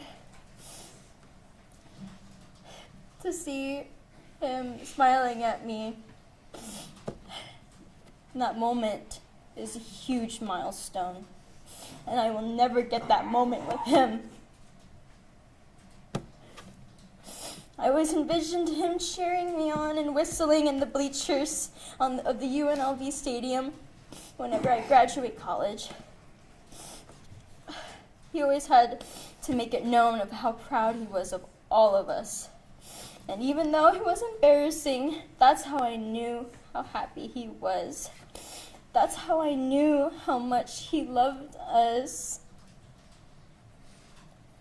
Right now, he would be telling me to breathe, and then pull me into a hug until I let go, and then he'd only pull me in tighter and tell me it's okay. But now I'm only left to imagine how that feels like. And it's been so long, I'm forgetting how that felt like. I can only imagine how his voice sounds like instead of actually hearing it. If I had to describe my dad in one word, Your Honor, it's home. He was the foundation of the family, the walls that protect, that hug to keep us safe, and the roof because he was always watching all of us. And now he really is from above. Your Honor, please give him the maximum punishment and for it to run consecutively. He not only killed one good person, he killed two. Consciously, I would not be able to forgive myself if I were to ask for anything less. For him to be on the roads again, especially since this isn't his first DUI, it is his second. He got his second chance, and that costed 2 deaths. They were sons, brothers, fathers, and husbands. I can't imagine losing my siblings to his mistakes, nor anyone if he were to get out sooner. We aren't a whole family anymore. Thank you for listening and giving me the opportunity to speak.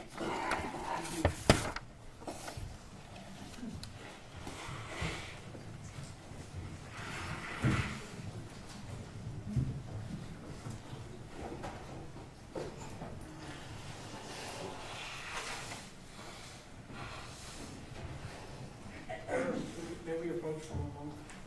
Sure.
Okay, next speaker.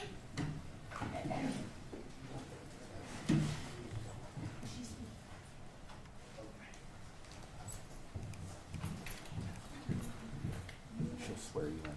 Please raise your right hand. Do you solemnly swear the testimony you're about to give in this action shall be the truth, the whole truth, and nothing but the truth, so help you God? I do. Can you please state your first and last name as well as spell them for the record? My name is Arlene Felix, ARLENEFELIX. Thank you, ma'am. Thank you. Good afternoon, Judge Johnson. My name is Arlene Felix. I am now the widow of Alberto Felix. We have 3 beautiful children together. And November 30, no doubt, completely changed our lives forever. Felix worked at night, and I work during the day. But at night, I am on call until the next morning shift. The night he passed, I just got home from work, and I got called back into work. When I had a chance, I called him, and I told him I was not going to be home to wish him a safe night, because I got called in for a trauma. He said, okay, I will bring you coffee in the morning. That morning came, but he was no longer in it. NHP went to my house, and they tried to get a hold of me, but I told them I was at work. I knew something was wrong because they never come to my house, and it was too early in the morning. I called and texted Felix, but he was not answering. My mind could not function, could not work. So I looked at the trauma board on the computer, and it showed me his name. Alberto Felix. Next to that name, expired.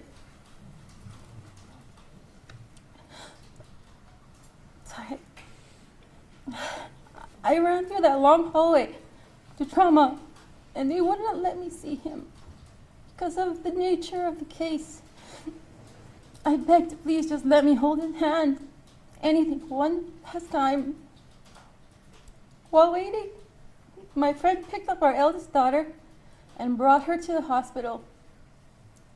By the time we got to the okay from the coroner to see Felix, Felix was already so cold.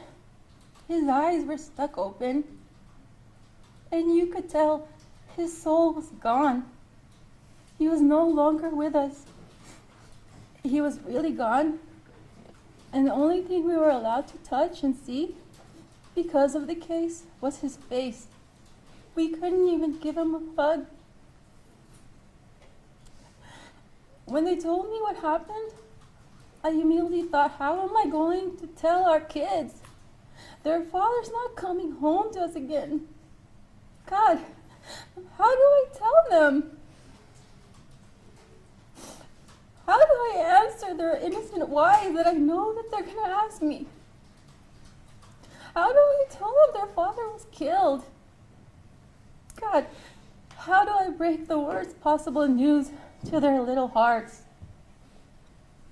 And from a mother who can't imagine losing a child, how do I tell Felix's mother? On top of this, I also immediately blamed myself because the accident was near the hospital, and I wondered if he was doing his patrol near there to bring me coffee. He always took care of me and the kids, no matter how tired he was. That was his love language.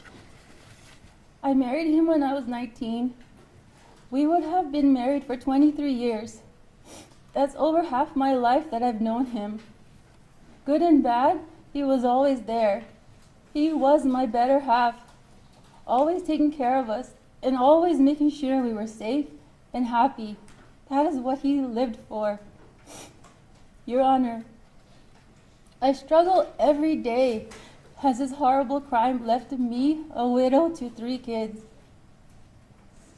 Every day seems like I am just trying to make it through today without time to think about tomorrow.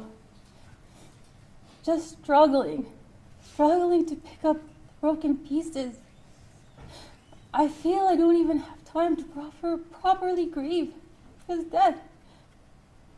Since he passed, I have nightmares over and over again. And they have the same story background. We are all together, happy, going on our family adventures and trips, and all of a sudden Felix leaves the kids and I. Without saying goodbye, he disappears. I try to find him to bring him back and ask him why, but I can't find him. And I just wake up crying and crying. Not just awake, but even in my dreams, I am haunted by this tragedy. The only purpose I have left to live is for my kids. Otherwise, if it wasn't for them, I see no reason or place for me anymore. If it wasn't for my kids, there's nothing else I want or need in this world but to lay and rest next to Felix. I no longer feel human. I no longer know who I am. I no longer feel alive, Your Honor. And my poor children, though they smile, I have not seen a true, genuine, happy smile come from their faces since that day. Can you imagine taking your child to a place you hope would bring them joy, but your child remembers their father there and pulls your arm and tells you sadly, "Mommy, I only had 8 years with my dad." How do I respond to that? I told him to never forget his dad and write it down. Write what you remember during those 8 years with your dad who loved you so much. Can you imagine your child hurting so much? You are at a public celebration, and you look for your child, and they are on the ground crying and hiding and having thoughts of the only thing holding them back from joining their father. Can you imagine your child randomly tell you as they walk by, they wish we could all just pass right now and all be together with their dad? Can you imagine being called to pick up your child from school because they needed to get immediate help? As a mother, it hurts to see your children hurting so much. But how can I take this pain away when I know it's their dad they missed, and there's nothing I can do to bring him back? Sometimes they act in a way I've never seen them act before or raise them to be, and I ask myself, who is this child? And I have to remember, they are grieving too. They are just kids and are having a hard time expressing or understanding how they feel. Your Honor, I am not going to lie. I feel so defeated and broken. My faith is being tested. My children are being tested. I already lost my husband. I don't want to lose a child due to this crime. My career also has been affected. I left my job and took a voluntary demotion because it is hard for me to see trauma patients now or go near that area or be on call at night. Felix and I worked so hard to build a life we had. Now I am forced to rebuild a new life and sadly keep going without him. I feel sorry for Felix's mother. I had to send her back home because I was worried she might fall sick. She didn't want to leave the house anymore. She let her driver's license expire. She just wanted to stay in her room, not even to take a quick breath or fresh air and walk outside. To this day, I call her and she immediately cries. She says she cries every morning and night. And each call you can almost feel the tears fall through that phone. She is crushed. Her firstborn is gone. She is crushed. They say time heals, but I don't think any amount of time will heal this wound. 6 months has passed, and it still feels like yesterday, and at times even more painful. And with every teardrop shed from our faces, it still aches with the same sting as the day Felix was taken from us. Every moment, everything I do reminds me of Felix. It hurts just to see his smiling photo. It makes me miss him even more and reminds me that that's it. That's all I get now. I won't get to see him smile back at me again. He has such a nice smile and a big caring heart to go with it. Looking at the front door of our house, my mind plays tricks on me, hoping that he would still walk in. Seeing his minivan that he should still be taking us on adventures with.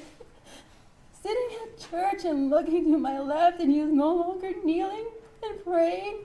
Well, I wonder, what is this man praying for? Your Honor, Jemarcus' family gets to see him, visit him, call him, write him letters, and send him gifts. Well, we are left with old photos, and our memories, and a grave site, and our memories that I pray to God I will never forget. Not even a whisper we get to our fallen loved ones. Every milestone in our children's lives, their dads will not be present for. My son, with 2 years of religious education, to be able to make his first communion. And the day came, and his father was not there to see this big moment. Instead, that same day, we went to an event where he gave handcuffs engraved with his father's name to another trooper. And instead of celebrating my daughter's 21st birthday with her father, we were in Washington, D.C. for his memorial. This Sunday is Father's Day. But what is that to my children now? But another reminder that their dad was taken from them. As we spend every holiday by his grave now. Christmas was our favorite holiday. Our Christmas tree is still up. Putting the tree lights was my son's last thing he did with his dad. And when he asked me not to take it down, I knew what it meant for him, and it broke me. Every Christmas season, while everyone is joyful and cheer, will now be a terrible memory for us, as we will be reminded again and again of our painful loss. Jemarcus, these people were men like you. They bled like you. They were not just police officers. They had families and friends and co-workers that loved them. They had dreams, plans, and a lot of life still in them. You knew what you were doing. You intentionally hid from security. You knew you were not supposed to be behind that wheel. I hear you made a mistake, but taking a life is not something I would call a mistake, especially when you hit them and carelessly just left them there to die. At that moment, with you leaving there to die, to me, I would call that murder. I hear you may be a God-fearing person, but even some atheists I know would have a conscience to stop and render aid and not go home and to sleep just like you did. To sleep as if their lives did not matter. You keep making one bad decision after the other. I don't believe you are sorry. Your actions speak louder. You wanted to make a deal, but the deal you offered was to say you murdered one person. This is not a buy one, get one free. Where is your remorse there? You make it so easy to believe you are saying sorry to preserve yourself. Felix was a good man. He served 24 years in the Air Force protecting our country. And after he got out, he still wanted to continue protecting the people. So he joined NHB. I remember arguing with Felix that I will die alone. And he said, "It's not true. I know I am not alone now. I know I am alone now, but not because of Felix's choice, but because of yours." I think of how badly Felix was hit, the pain he must have felt, how he flew and ended where he was, how his last moments might have been, and how he did not deserve to die like this. The pain is unmeasurable. Your children are adults now. My children are now fatherless. Who will teach my little ones how to play all their sports their father was so good at? Who will teach my daughter how a woman should be respected and loved by another man? Teach my son how to be a gentleman? Teach them how to drive a car? Help guide them through the challenges of life? Or give them the basic needs of making them feel safe again? All the things a father should be doing with their kids. Felix was such a great father. I can go on and on. But by your chosen actions, you punish us to a life of therapy instead of piano lessons, robotics, karate, soccer, etc. These photos of my kids visiting their father's grave is a life sentence you gave us. We didn't get to choose this sentence. We didn't have a choice. You took everything from us and sentenced us. We didn't get a chance to say goodbye. Working in the hospital, I envy those whose loved ones fall ill. I see how they could say goodbye. One last loving embrace, one last exchange of I love you, one last chance to tell each other how much they mean to each other, to pray together and thank each other for everything. In a blink of an eye, Felix and Abbate were gone. We will never be complete again. He sentenced Felix and Abbate to death.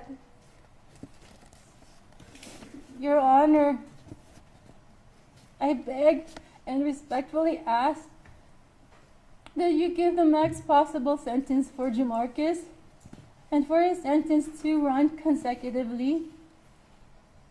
Please don't let this person get away with a crime that could have been avoided if Jemarcus was a true law-abiding citizen. He was already given a second chance when he had his prior DUI. This was a second chance that he disregarded. He had his second chance. Felix and Abbate don't get a second chance. I hope you can see from these heartbreaking photos the extent of Jemarcus' actions. How hard Felix was hit that his body flew from the top of the freeway to the bottom. By the location of these officers' lifeless body away from their patrol vehicles, I can imagine how fast Jemarcus was speeding with no regard to anyone else's life around him. But I can't even imagine how the impact of Felix and Abbate's body to his vehicle didn't even persuade him enough to stop and help them. Abbate and Felix's lives, they valued their lives. They wanted to live. They were the true law-abiding citizens who protected each and every one of us. I pray they sacrifice every night to keep this great state safe, and ultimately their lives lost on duty serving this great state will have a meaning. I pray this same great state and the same great country that Felix fought and believed in while in the Air Force will stand and bring these two honorable, brave men justice. Your Honor, Felix voluntarily gave almost 3 decades of his life,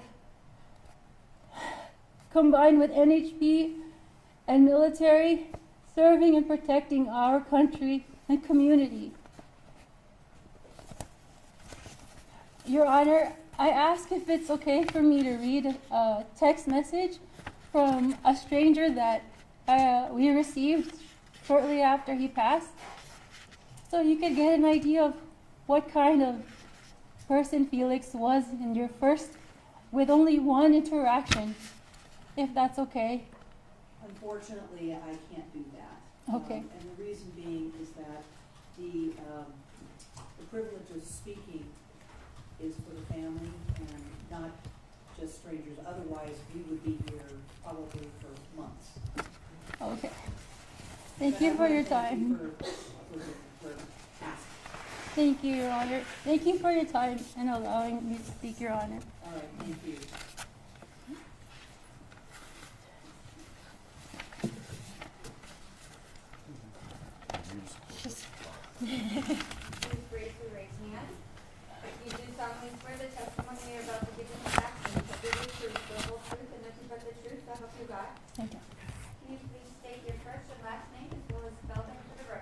Vanessa Abbate, VANESSA ABBATE. Thank you, Ms. Abbate. Good afternoon, Your Honor. My name is Vanessa Abbate. My husband, Michael Abbate, and I met 18 years ago at the young ages of 19 and 20. The hardest thing in life is finding someone you can't live without and then living without them. To know a life without my husband, Michael Abbate, is a cruel reality. Loving him changed my life. Losing him has done the same. I have felt no greater pain than the moment I heard the words, Michael died in the line of duty. It's been 6 months now, 6 of the worst months of my life. 94 days that were hard to breathe, hard to focus, hard to push through, hard to live without my person, the love of my life, best friend, and father to our son. I am still in denial as I feel I'm in a never-ending nightmare of someone else's life. After going through a traumatic event ending in death, you learn that you can't unknow what you know. Life looks different, and you can't go back to who you were before. That veil of innocence is gone, and we grievers would do anything to get it back, and we can't because of Jemarcus Williams. To almost daily have our 3-year-old son, Vince, cry to me that he wants his daddy to come home down from heaven to play with him for real, and to have to remind him that daddy can't, he can only visit you in your dreams, is gut-wrenching for us both. The daily thought of our 3-year-old son never really knowing his father, let alone his memory of his daddy because he's so young, it will slowly fade. Michael and our son Vince had a beautiful and powerful bond. They loved working in the shop together, being gearheads, riding around in the Razor and go-kart, racing our C-cars together, dressing up in superhero costumes, the list goes on. In the blink of an eye, that was taken away from a 3-year-old little boy. In the blink of an eye, our lives were forever changed because Jemarcus Williams made the decisions he made on November 30th, 2023. That all could have been avoided if he simply booked a ride share. If he had listened to the security guards who escorted him out of the Palms that early morning, with their words to my knowledge being, "You will not be driving in your current state." Michael Abbate, 37 years young, was a pillar to our community. A man who would have always lent a hand to those who needed it. A man who risked his life every single day to make our Las Vegas community safer. Michael was a man of all trades. If you named it, he could do it. And if he couldn't, which was rare, he figured it out and mastered it. He was also Nevada State Police's Emergency Vehicle Operation Course Coordinator. He had an extensive and successful background in racing and took his skill to the department, where he prided himself on the program he recreated to ensure our law enforcement pursued incidences in the best and most effective and safe way for both our men and women in blue and our public. Michael Abbate was one of those people who made life better just by being in it. To know him was to love him, and I loved him with every fiber of my being. Through our devastation, a huge fear is for my son to learn and live in a world where Jemarcus Williams, the man who killed his father, is no longer in prison, but out living his life. For our son, who is only 3 years old, anything less than the maximum penalty, the allowable law, puts Jemarcus Williams up for parole, with my son only being still in his childhood or teenage years. These are years where my son will probably just be learning the depth of the truth of what happened to his father, and giving Jemarcus Williams anything less than the max will allow him to potentially be up for parole during the same time that Vince learns these facts.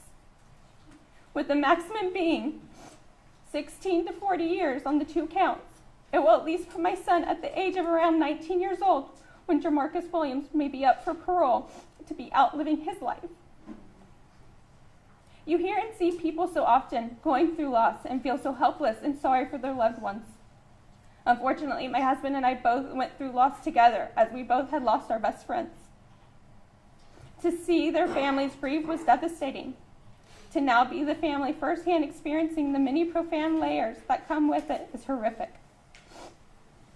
You never truly realize the depth of grief and the depth of impact they face until you're going through it yourself. Grief is ever changing. It evolves, destroys, grows, devastates, and everything in between. It affects every single aspect of your life. Grief is real, grief is raw, grief is forever. Now as a widow, I no longer have my person to confide in and just have that end of the day conversation with. I no longer have my movie and show series best friend. I no longer feel that warmth on the other side of my bed, and I never again get to wake up to that one person I should be spending the rest of my life with. You think doing laundry for one less person wouldn't be a complaint, but to never again wash my husband's items brings me to tears every time I'm folding laundry. I now go to the grocery store, and instead of getting to grab Michael's favorite items, I now have to walk past them with a gut-wrenching feeling and tears in my eyes. To be at a department store and think, oh, I should grab that for Michael, and then quickly remind myself I can't. Now as a widow, I maintain a home and vehicles on my own. I love to cook, but not like I used to. Cooking with a toddler is a lot of work, especially with a toddler who used to get to play with his daddy while I was making meals. I now feel limited to what I can cook, because cooking a meal I know Michael would have loved, and now he can't sit at our dinner table and enjoy it with us, makes me completely lose my appetite. I now look in an empty mirror when I brush my teeth, when before I would see Michael from behind at his sink brushing his. I no longer have that person to yell out for when you leave the shower towels in the dryer or just need that extra roll of toilet paper. As a widow, I now experience panic attacks, shower screens, crippling anxiety, crying on the floor, the list goes on. As a widow, I now have to play roles mother and father. Our son now only gets one kiss at night instead of two. Our son now hugs a bear, Daddy Bear, that wears a shirt with a photo of Vince and Michael on it. Our son now only gets mommy's bedtime stories and not also his daddy's. Our son will grow up without a father, and most likely will become a different person than what he was meant to be by not having his father in his life. Vince and I now spend our holidays at a gravesite. This Sunday we will be there for Father's Day. We now attend family functions, birthday parties, and barbecues alone. Everywhere we go, there's an empty chair. As a widow, I now crave that one embrace that no other person can ever give me again. A widow that never got to say goodbye to her husband because he was so violently killed that he was not viewable. As a widow and a single mother, I now stand here today, a place that 6 months ago I never thought I would be. A place where Jemarcus Williams has put us all. A place now where I seek justice for my husband, Michael Abbate, justice for Alberto Felix, justice for our family, friends, Nevada Highway Patrol, everyone here, and so many others whose lives have been utterly altered by the reckless decisions that Jemarcus Williams made that led to the death of these two amazing men. To hear Jemarcus Williams' apology, it's a nice thought, but it's just empty words. His words will never take away the decisions he made, nor will it bring my husband, my 3-year-old son's father back. On November 30th, 2023, Jemarcus Williams made the selfish decision to get behind the wheel while being highly intoxicated after being told not to drive. He then continued on to make his next decision, to disregard the flashing lights and yield to our law enforcement, causing him to hit both my husband, Sergeant Michael Abbate, and Trooper Alberto Felix. At this time, Jemarcus Williams made the most inhumane decision, the decision that speaks volumes to the kind of person I feel he truly is. He made the decision to leave both my husband and Trooper Felix for dead in the street. By driving away, Jemarcus Williams made it very clear he does not care for anyone but himself. He did not care to find out if they were dead or alive, and so he fled the scene. The scene of 2 husbands, 2 fathers, 2 sons, 2 brothers, 2 amazing men that sacrificed their lives every single day for our Las Vegas community. Jemarcus Williams has had 17 years to get his life in order since his previous DUI in 2007. Back then, he ran a law enforcement officer off the road and was arrested with a blood alcohol level nearly double the legal limit.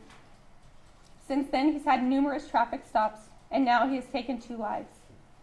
Jemarcus Williams was given a second chance in 2007, but instead of taking that chance he's developed such a high alcohol tolerance that after 7 to 8 hours from violently killing these men, his blood alcohol level was nearly triple the legal limit, combined with a marijuana intake almost double the legal limit.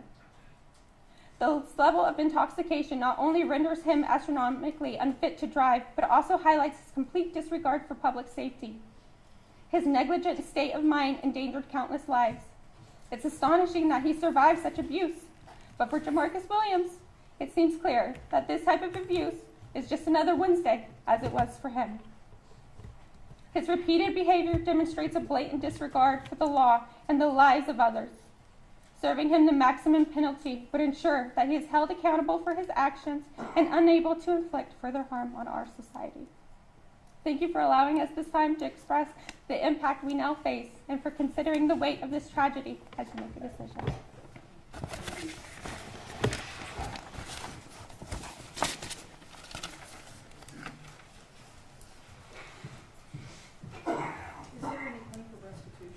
Yeah, Your Honor, I did show the funeral cost for the Felix family, totaling, the total here, Your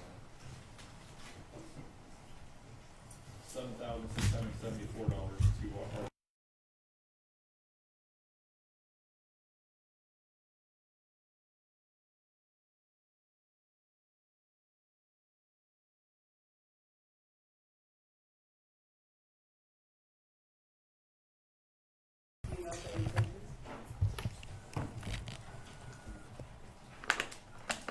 I did, no, Your Honor. All right, Mr. Williams?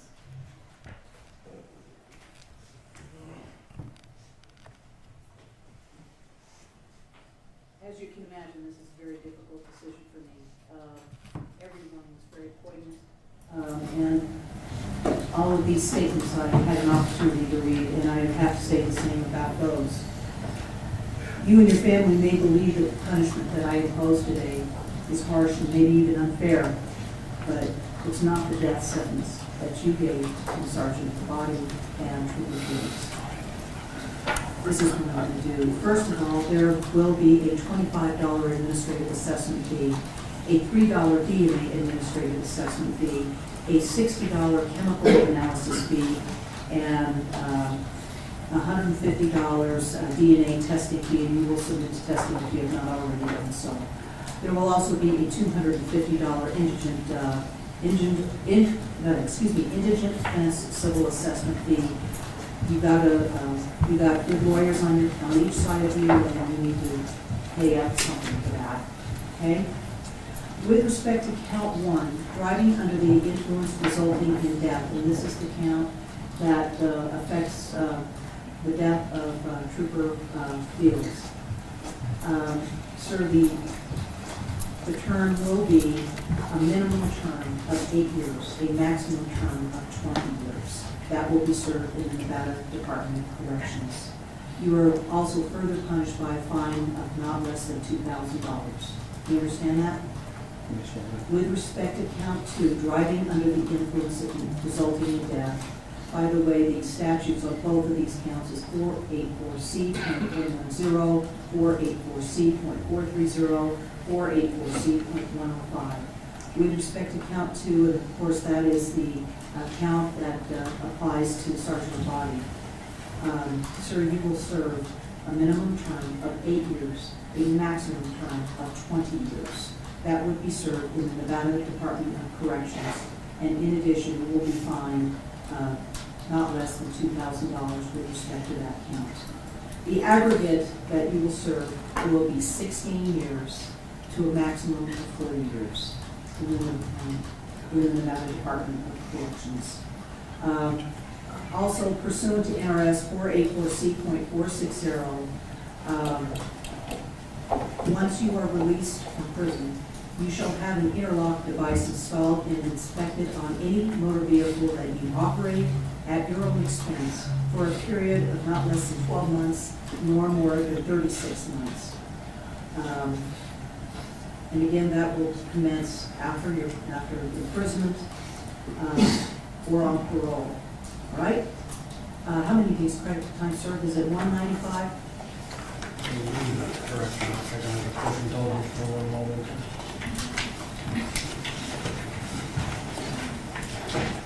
It's 195, Your Honor. That's correct. Okay, 195 days credit for time served, and it's my understanding pursuant to the negotiations that all other counts are being dismissed by the state. That's correct. Correct, yeah. And then the restitution to Mr. Right, there will also be restitution to Trooper Felix's family through the Division of Probation in the amount of $7,674. There will be no restitution with respect to the Abbate family? Correct, Your Honor. Okay. Okay, is there anything else that we need to deal with at this point? Not from the state. Judge, may I prefer briefly? Oh, absolutely.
Your Honor, I did confirm with Ms. Felix, Arlene Felix, the restitution amount is the unpaid portion. She did receive assistance from the state, but that's the unpaid portion. Okay, all right, being reimbursed portion. All right, then it stands, so obviously restitution is ordered as well. And my court clerk wanted to make sure it was clear that I was running these sentences consecutive. I think it's with the aggregate being 16 and 3. Thank you. Okay, anything else? All from the state. All right, thank you.